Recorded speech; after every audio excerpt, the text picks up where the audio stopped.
Master classes. तो आज हम पढ़ेंगे meaning of business environment, characteristics of business environment, importance क्या क्या होती है बिजनेस एनवायरनमेंट की, और कंपोनेंट्स क्या होते हैं। तो सबसे पहले हम स्टार्ट करते हैं कि मीनिंग क्या होता है। Meaning of business environment refers to the total of all things external to the firms and industries which affect their organization and operation. Business environment दो तरीके के होता है, एक इंटरनल होता है और एक एक्सटर्नल होता है। जो भी इन मतलब इंटरनल और एक्सटर्नल दोनों फैक्टर्स को मिला के जो फैक्टर्स बनते हैं और इन्फ्लुएंस करते हैं हमारे बिजनेस को डायरेक्टली इनडायरेक्टली, वो होते हैं बिजनेस एनवायरनमेंट। ठीक है। और business environment in simple word में कहें तो जो सराउंडिंग बिजनेस एंटरप्राइजेस के सराउंडिंग जो होती है, जो कि इन्फ्लुएंस करती है हमारे बिजनेस ऑपरेशन को, हमारे बिजनेस के फंक्शनिंग को, उसको हम बिजनेस एनवायरनमेंट बोलते हैं।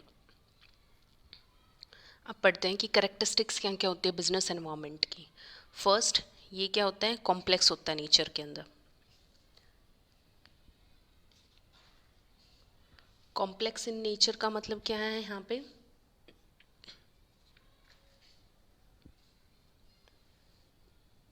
कि एनवायरनमेंट जो है वो कॉम्बिनेशन है बहुत सारे फैक्टर्स का, जैसे पॉलिटिकल हो गया, economical, legal, social, cultural, technological, ये भी हम आगे पढ़ेंगे।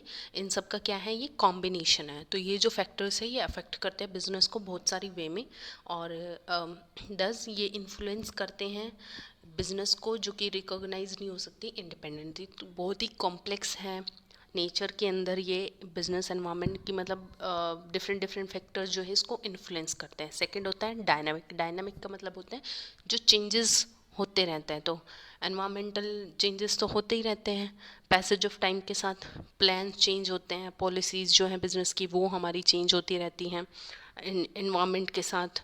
तो ये क्या है, एक डायनामिक एनवायरमेंट है।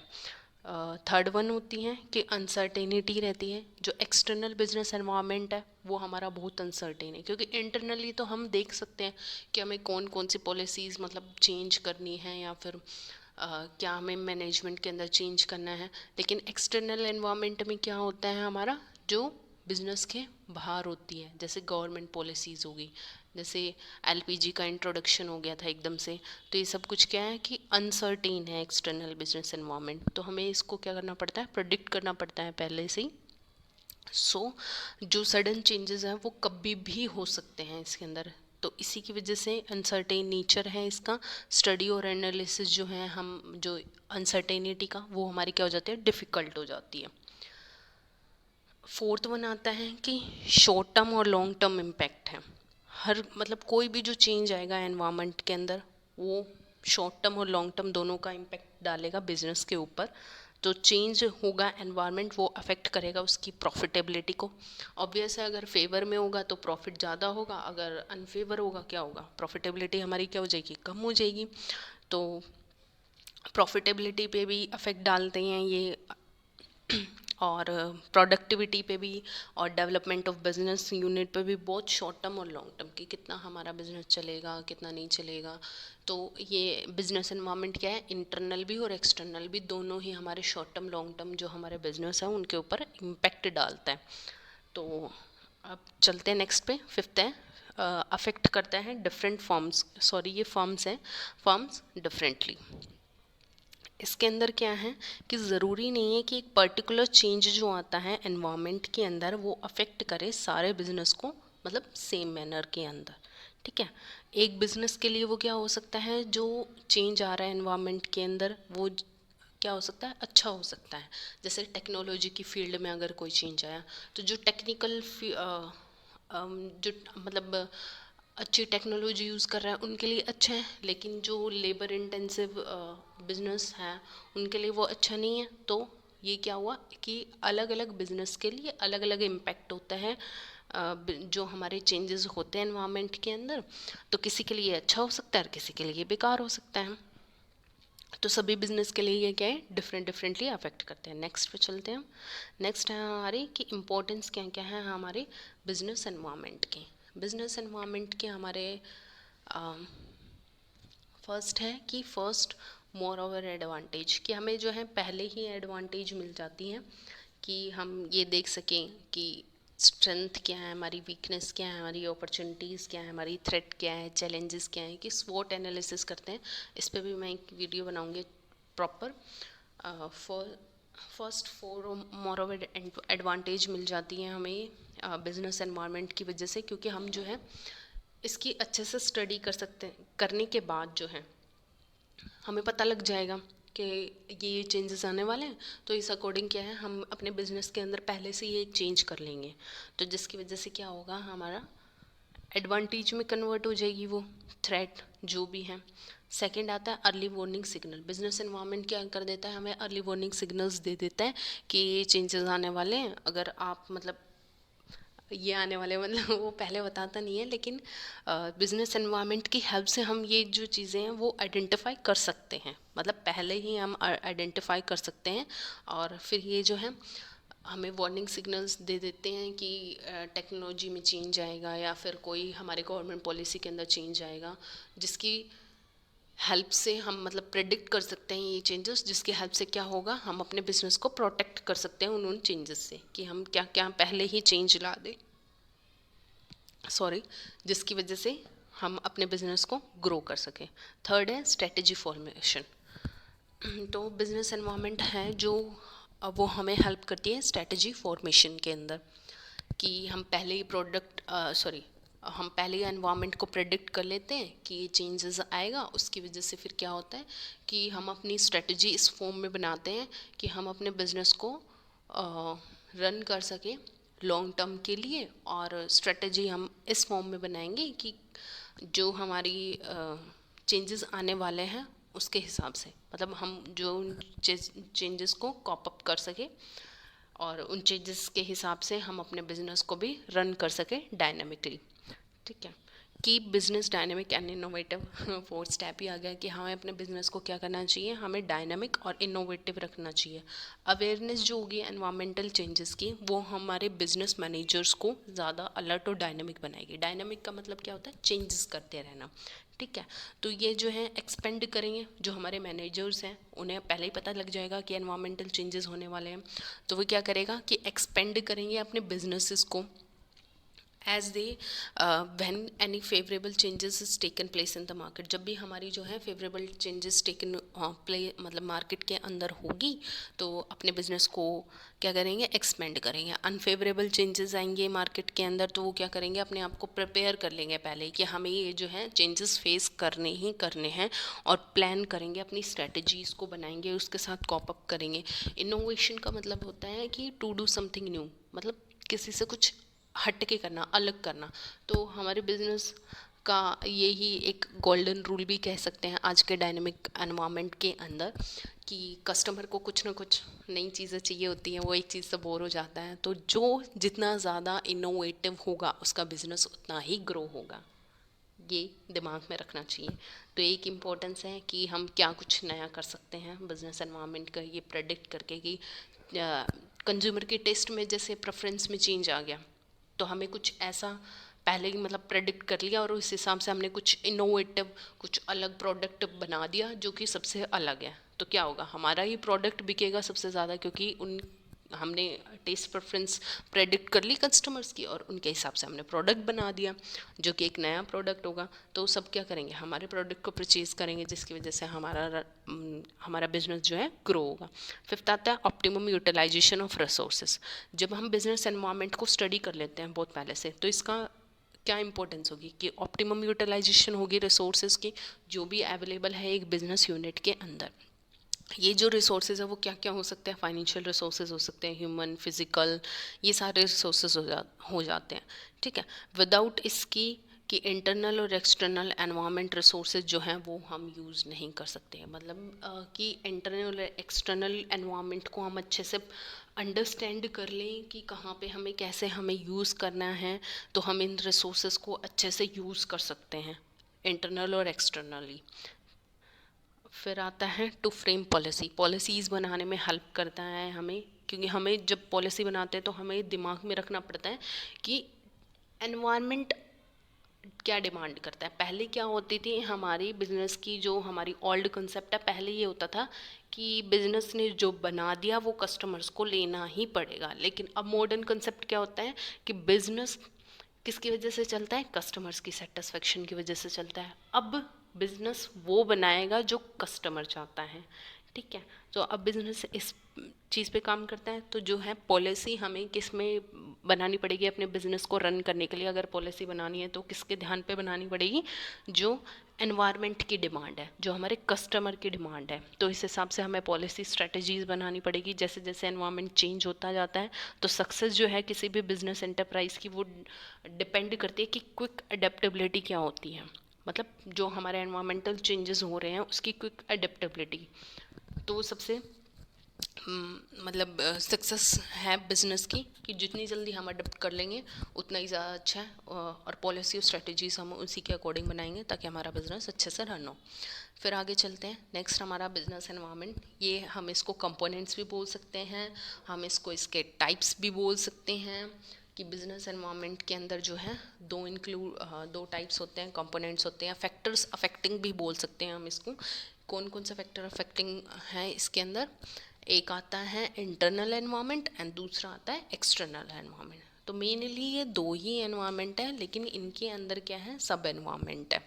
जैसे इंटरनल एनवायरनमेंट के अंदर क्या क्या आता है, यहाँ पे दिया हुआ है। इंटरनल एनवायरनमेंट में जैसे फाइनेंशियल रिसोर्सेज हो गया, फिजिकल एंड ह्यूमन रिसोर्सेज हो गया, ऑब्जेक्टिव्स क्या क्या हैं बिजनेस के, इंटरनल सप्लायर्स हो गया, employees resources, designers, planner, knowledge management, moral and commitment of human resources, work environment, brand, labour management, relationship, technology, promoters, vision. तो ये सब कुछ किस में आता है, इंटरनल एनवायरनमेंट के अंदर आता है। दूसरा हम देखते हैं एक्सटर्नल एनवायरनमेंट। एक्सटर्नल एनवायरनमेंट भी क्या है, दो तरीक़ों से बांट रखा है इन्होंने, यहाँ पे मैंने शो नहीं किया है वैसे। दो तरीके से होता है ये। एक होता है माइक्रो, और जिसको हम बोलते हैं ऑपरेटिंग भी, ठीक है। दूसरा होता है मैक्रो, जिसको हम बोल सकते हैं जनरल भी, जनरल एनवायरनमेंट भी। सॉरी मैंने ये मेंशन नहीं किया इसके अंदर, बट आप थोड़ा ध्यान से सुनिएगा, आपको समझ में आ जाएगा। तो माइक्रो फर्स्ट हम देखते हैं एक्सटर्नल एनवायरनमेंट में ही, माइक्रो ऑपरेटिंग एनवायरनमेंट, जिसके अंदर क्या क्या आते हैं, सप्लायर आते हैं हमारे, customer, market intermediaries, competitors, public. मतलब जो छोटे लेवल पे हमें अफेक्ट करता है माइक्रो का मतलब।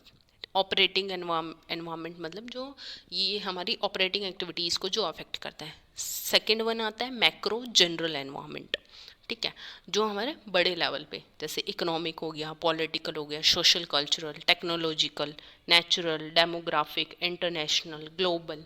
तो ये जो जो मतलब थोड़ी बड़ी लेवल पे जो चीज़ें होती हैं, वो मैक्रो लेवल पे जो होती हैं, वो हमारे बिजनेस को क्या करती हैं, अफेक्ट करती है। वो मैक्रो में आ जाएगी। जो छोटी बेसिस पे होती है, जैसे कस्टमर, सप्लायर, जो कि हमारी ऑपरेटिंग एक्टिविटीज़ को अफेक्ट करती हैं, वो क्या आ जाएगी, माइक्रो के अंदर आ जाएगी। तो अब सबसे पहले हम समझते हैं कि हमारा इंटरनल एनवायरनमेंट, कि इंटरनल एनवायरनमेंट होता क्या है। इंटरनल एनवायरनमेंट इंक्लूड करता है इंटरनल फैक्टर्स बिजनेस के, जो कि कंट्रोल किए जाते हैं बिजनेस के द्वारा ही। आया समझ में आप सभी को। ये रेफर करता है environment within the organisation, जो ऑर्गेनाइजेशन के अंदर ही जो एनवायरनमेंट है वो ही इंटरनल ही जो अफेक्ट कर रहा है। जैसे हमारे एम्प्लॉयज़ हो गए जो हमारे इंटरनल अफेक्ट करें, अगर वो सेटिस्फाइड नहीं है मान लो जैसे, तो क्या करेंगे, यूनियन क्या करेगा, स्ट्राइक कर देगा, जिसकी वजह से हमारा बिजनेस अफेक्ट हो गई। तो इंटरनली हो गया, ठीक है। फाइनेंशियल रिसोर्सेज, अगर हमारी फाइनेंशियल रिसोर्सेज की कमी हुई तो क्या होगा, अफेक्ट होगा, हमारा बिजनेस उतना मतलब प्रोड्यूस नहीं कर पाएगा क्योंकि हमारे पास फाइनेंशियल रिसोर्सेज नहीं है। तो ये सब कुछ इंटरनल एनवायरनमेंट जो है इंक्लूड करता है 5 M's। 5 M's क्या होता है, man, material, money, machinery, management, जो कि बिजनेस के अंदर अवेलेबल होता है। एक्सटर्नल एनवायरनमेंट क्या होता है, एक्सटर्नल एनवायरनमेंट होता है जो कि बिजनेस के बाहर होता है, बिजनेस की जो सराउंडिंग्स होता है, जो इन्फ्लुएंस करता है हमारे बिजनेस को, वो क्या होता है, एक्सटर्नल एनवायरनमेंट होते हैं, जो कि आउटसाइड द फर्म होते हैं। दे कैन ये जो कि प्रोवाइड करती है, अपॉर्चुनिटीज़ भी प्रोवाइड करती हैं, और जो हमारे थ्रेट्स हैं वो भी यही देते हैं।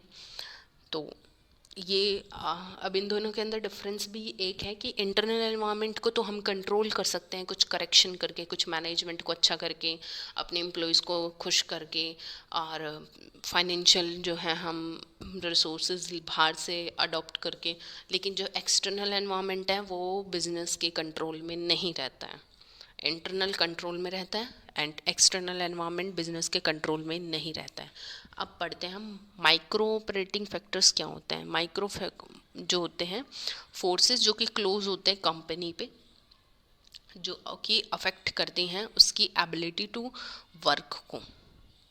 इनको हम जो है ऑपरेटिंग एनवायरनमेंट भी बोलते हैं। कंसिस्ट करती हैं कंपनी इमीडिएट एनवायरनमेंट। ये जो फैक्टर्स हैं वो अफेक्ट करते हैं डिफरेंट डिफरेंट फर्म्स को, जो कि सेम इंडस्ट्रीज़ की होती हैं, डिफरेंट डिफरेंट वेज में। सेम इंडस्ट्रीज़ की मतलब जैसे टूथपेस्ट हो गई, अलग अलग है लेकिन सेम, मतलब एक प्रोडक्ट बनाती है ऐसे। तो फर्स्ट आ गया जैसे सप्लायर हो गया, जो कि हमें रॉ मटेरियल्स वगैरह, सप्लायर कौन होता है, जो कि हमें रॉ मटेरियल्स वगैरह देता है, ठीक है।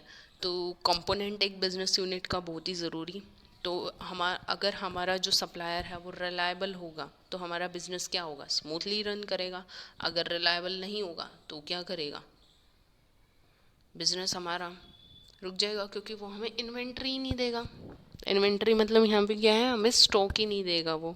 तो होगा फिर उसकी वजह से, जब वो प्रोवाइड ही नहीं करेगा मतलब टाइमली, तो हमारा प्रोडक्ट नहीं बन पाएगा, ठीक है। सेकंड जैसे कस्टमर, कस्टमर क्या होता है आज के टाइम में, किंग होता है, किंग ऑफ द मार्केट बोलते हैं इसको। सेंट्रल पॉइंट है ये बिजनेस का, किंग।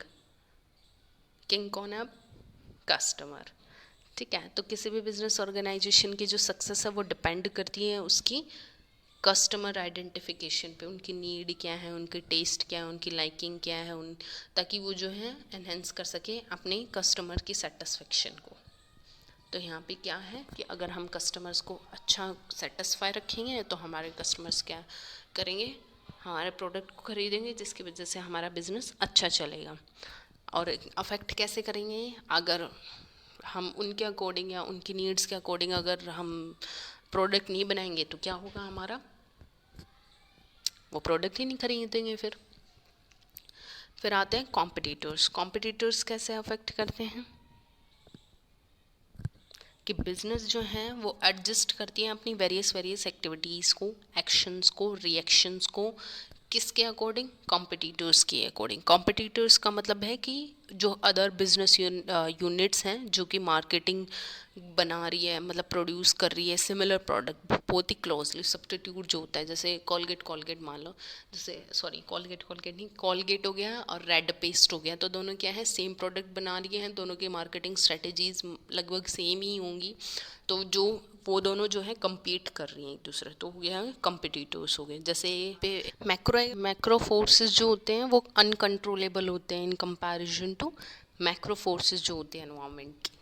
तो इसके अंदर इंक्लूड करते हैं हम इकोनॉमिक एनवायरनमेंट। इकोनॉमिक एनवायरनमेंट वो फैक्टर्स होते हैं, इकोनॉमिक फैक्टर्स होते हैं जो कि इम्पेक्ट करते हैं किस पे, जो हमारे बिजनेस की वर्किंग है उस पे, वर्किंग ऑफ बिजनेस के ऊपर जो इकोनॉमिक फैक्टर्स हमें अफेक्ट करते हैं वो इकोनॉमिक एनवायरनमेंट कहलाते हैं। जैसे इकोनॉमिक सिस्टम हो गया, इकोनॉमिक की पॉलिसीज़ हो गई, नेचर ऑफ इकोनॉमी हो गया, ट्रेड साइकिल हो गया, इकोनॉमिक रिसोर्सेज, ये सारे क्या हैं, मतलब फैक्टर्स हैं जो कि इन्फ्लुएंस करते हैं उसको। बिजनेस जो है बहुत ही कॉम्प्लेक्स है नेचर के अंदर और बहुत ही डायनेमिक होता है, जो मतलब इकोनॉमिक एनवायरनमेंट होता है बिजनेस का वो। इसके अंदर क्या क्या होते हैं, इकोनॉमिक कंडीशंस होते हैं। इकोनॉमिक कंडीशन इंक्लूड करता है कि इनकम लेवल क्या है, डिस्ट्रीब्यूशन ऑफ इनकम क्या है, डिमांड और सप्लाई क्या है, ट्रेंड क्या है वेरियस फेजेस के, ट्रेड साइकिल्स के। तो ये सब कुछ क्या करती हैं, इकोनॉमिक कंडीशंस होती हैं। इकोनॉमिक कंडीशंस भी और क्या क्या इंक्लूड करती है, जैसे मार्केट का साइज़ क्या है, प्राइस क्या है जो कि ऑलरेडी इकोनॉमिक के अंदर प्रवेल है, और रेट ऑफ कैपिटल फॉर्मेशन क्या है, इंडस्ट्रियल ग्रोथ क्या है, ये सब कुछ क्या है अफेक्ट करती है हमारे बिजनेस को एक ही वे के अंदर, मतलब एक ही तरीके से जो सभी बिजनेस को अफेक्ट करती है वो इकोनॉमिक कंडीशंस हो गई। सेकंड आता है हमारा इकोनॉमिक पॉलिसीज़। इकोनॉमिक पॉलिसीज़ क्या होंगी, दो तरीके की पॉलिसीज़ होती है, मॉनेटरी पॉलिसी होती है, फिस्कल पॉलिसी होती है, आप सभी को पता होगा ये तो, ठीक है। एक्सपोर्ट इंपोर्ट पॉलिसी होती है, फॉरेन इन्वेस्टमेंट पॉलिसीज़ होती हैं, इंडस्ट्रियल पॉलिसी होती है। तो ये सब कुछ अलग अलग पॉलिसीज़ होती हैं जो कि इंट्रोड्यूस करती है गवर्नमेंट, जो अफेक्ट करती है हमारे बिजनेसेस को डिफरेंट डिफरेंट वे के अंदर। थर्ड आता है हमारा इकोनॉमिक सिस्टम। इकोनॉमिक सिस्टम के अंदर यहाँ पे क्या है कि जो डिफरेंट डिफरेंट इकोनॉमिक प्रिवेल होती हैं हमारे सिस्टम के अंदर, प्रिवेलिंग जो हमारी इकोनॉमिक सिस्टम है वो चेंजेस होती रहती हैं जो कि अफेक्ट करती है हमारे बिजनेस को लार्ज पे। जैसे कैपिटलाइजेशन हो गया, यूएसए, यूके हो गई, ये क्या है हमारी ओपन इकोनॉमी है, ठीक है। तो ये इकोनॉमी क्या है, डोमिनेटेड होती है किसकी, प्राइवेट सेक्टर से डिनोमिनेटेड है। तो ये सब कुछ क्या है, अफेक्ट करती है। सोशलिज्म इकोनॉमिक, ये सोशल इकोनॉमीज़ क्या होती है, स्टेट ओन्ड इकोनॉमीज़ होती है। मिक्स्ड इकोनॉमिक जो कि प्राइवेट और पब्लिक सेक्टर दोनों का मिक्स्ड होता है। फोर्थ यहाँ पे आते हैं जैसे इकोनॉमिक फैक्टर्स और कौन से हो गई, इंफ्रास्ट्रक्चर फैसिलिटीज़ होगी जैसे roads, railway, other transport facilities. तो ये सब भी जो है हमारे बिजनेस को अफेक्ट करती हैं। पॉलिटिकल एनवायरनमेंट, पॉलिटिकल एनवायरनमेंट जो है यहाँ पे इंक्लूड करता है कि जो अफेक्ट करते हैं हमारे बिजनेस को, यूनिट को सिग्निफिकेंटली। जो स्टेबल और डायनेमिक पॉलिटिकल एनवायरनमेंट रहेगा वो क्या करेगा, मतलब बिजनेस ग्रोथ में हेल्प करेगा। और जो अनस्टेबल रहेगा वो क्या करेगा, हमारे बिजनेस ग्रोथ को लो कर देगा। फिर आता है इसी के अंदर जैसे डिफेंस एंड मिलिट्री पॉलिसी होगी पॉलिटिकल में, ठीक है। और पॉलिटिकल स्टेबिलिटी होगी कंट्री के अंदर, तो अच्छा चलेगा। तो मतलब हमारा अफेक्टिव, मतलब एक सही इफेक्ट पड़ेगा उसके ऊपर। डेमोग्राफिक एनवायरनमेंट क्या होता है, study of features of population, जैसे साइज, ग्रोथ रेट क्या है, एज, कंपोजिशन, ये सब कुछ इसके अंदर आ जाता है। जो डिफरेंट डिफरेंट हमारी कंट्रीज़ हैं, डिफरेंट डिफरेंट प्लेसेस से सेम कंट्री के अंदर, वो डेमोग्राफिक एनवायरनमेंट के अंदर जाता है। इसके अंदर डिफरेंट डिफरेंट फैक्टर्स क्या हैं कि हमारे एज कंपोजिशन, मतलब अलग अलग एजेस के रहते हैं, तो हमें उसके ऊपर कंसंट्रेट करना पड़ेगा। जैसे हम अगर एक आज के टाइम में बिजनेस खोल रहे हैं, जैसे क्लोथिंग का ही मान लीजिए, तो आप किड्स का खोल रहे हैं तो हमें सिर्फ किड्स के बेसिस पे, मतलब उसी के भी फोकस करेंगे, उसी एज ग्रुप पे फोकस करेंगे। और फिर इसके अंदर हम क्या देखेंगे, हमारा सेक्स कंपोजिशन की, जैसे हमें मेल और फीमेल की, सिर्फ आप किड्स के लिए भी खोल रहे हो और सिर्फ बॉयज़ के लिए ही खोल रहे हो, तो एज ग्रुप और सेक्स कंपोजिशन दोनों इसी के अंदर आ जाता है। तो हम डिफरेंट डिफरेंट कंपोजिशंस पे मतलब उस पर देखेंगे, एजुकेशन लेवल पे देखेंगे। तो ये डिफरेंट डिफरेंट जो है हमारे बिजनेस को क्या करती हैं, अफेक्ट करती हैं। और फिर लास्ट वन आता है हमारा इंटरनेशनल और ग्लोबल एनवायरनमेंट। इसका तो सबसे अच्छा, मैं बढ़िया सा एग्जांपल यही है, यूक्रेन और रशिया का जो फाइट हुआ, जिसकी वजह से हमारा क्या हुआ, इंडिया पे इम्पेक्ट पड़ा, जिसकी वजह से हमारे क्या हो गया, इन्फ्लेशन आ गया। तो इसने क्या किया, एडवर्स अफेक्ट डाला हमारी इकोनॉमिक पे।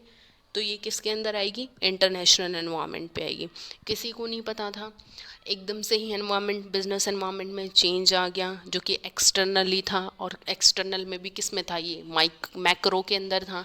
मैक्रो एनवायरनमेंट में भी सब में क्या था, सब पार्ट में इंटरनेशनल ग्लोबल एनवायरनमेंट के अंदर, जिसका इम्पैक्ट हमारे बिजनेस पे बहुत ही ज़्यादा एडवर्स अफेक्ट पड़ा, जिसकी वजह से हमारे प्राइसेस क्या हो गए, इंक्रीज हो गए। तो इसके अंदर क्या क्या आ सकता है, globalisation, cultural exchange, international terrorism, etcetera. That's all. Thank you guys. अगर आप सभी को, अगर मेरी वीडियो अच्छी लगी हो तो लाइक, शेयर, कमेंट ज़रूर करना। और अगर आपको कुछ समझ में नहीं आया हो तो वो भी कमेंट में ज़रूर डालना। और अगर आपको कोई टॉपिक हो जो आपको समझना हो, आपको समझ में नहीं आ रहा, तो वो भी आप कमेंट में ज़रूर बताना। Thank you.